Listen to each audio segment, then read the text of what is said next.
La première chose, c'est que le 16 février 92, nous avons vaincu notre peur. La peur a changé de camp.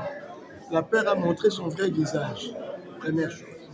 Deuxième chose, la marche du 16 février a été l'occasion de remporter une petite victoire du peuple. Le peuple a gagné parce que la conférence nationale souveraine a réouvert ses portes. Et les travaux ont fait. Et non seulement unis, nous sommes forts, mais organisés, nous pouvons aller formés, nous renforçons notre capacité d'agir. Quelle est l'essence que vous donnez à ces gens? 4 ans après, c'est que nous ne pouvons pas oublier les martyrs de la démocratie. Nous ne pouvons pas les oublier. Nous devons continuer à faire mémoire d'eux. Mais ce qui est important, c'est que 34 ans après, nous devrions reprendre la marche. Et la marche, non pas la marche physique, celle qui consiste à se mettre dans la rue, comme on s'est mis dans la rue le 16 février 92. Non, il s'agit ici d'une marche qui signifie que nous partons d'un système bâti sur le primat de la voix vers un système bâti sur le primat de l'être. Et cette marche-là, elle est d'abord intérieure, elle est spirituelle, elle est psychologique, elle est culturelle et elle se fait de manière individuelle d'abord et de manière collective ensuite. Quels sont alors les acquis à relever? Les défis à relever, c'est le défi de la souveraineté. C'est tout. Nous devons relever le défi de la souveraineté parce que nous ne sommes pas encore un État souverain, une nation souveraine. C'est tout. Pourquoi vous dites que c'est l'amour qui donne les derniers mots? Oui, l'amour a le dernier mot.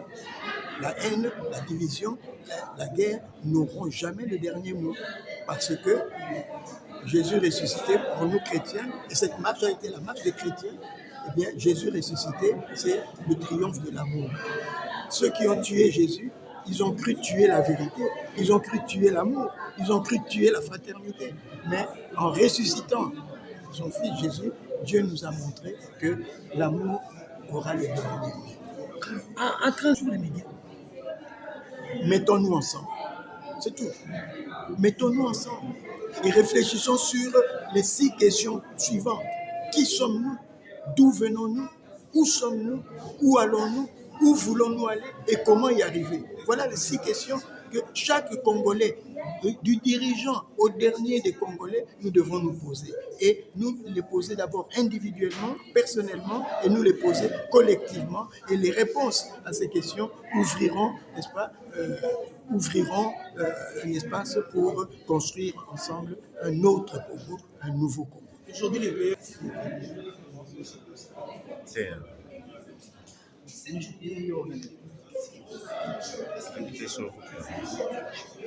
Appel de peuple nous interpelle tous. Voilà. Et nous interpelle dans quel sens? Si nous nous mettons ensemble, nous pouvons aller loin. Mais si nous sommes divisés, éparpillés, eh bien, nous n'irons jamais loin. Et ceux qui veulent que nous ne nous développions pas, eh bien, font en sorte que nous soyons divisés. Et si nous ne prenons pas conscience que la division nous rend faibles et l'union, la réconciliation nous rend forts, alors nous sommes à côté. À la jeunesse, qui doit prendre son courage en main pour voir l'avenir, un avenir meilleur et s'engager pour cet avenir. Et non pas se laisser manipuler et instrumentaliser pour la gloire d'un tel ou d'un tel. Merci bien.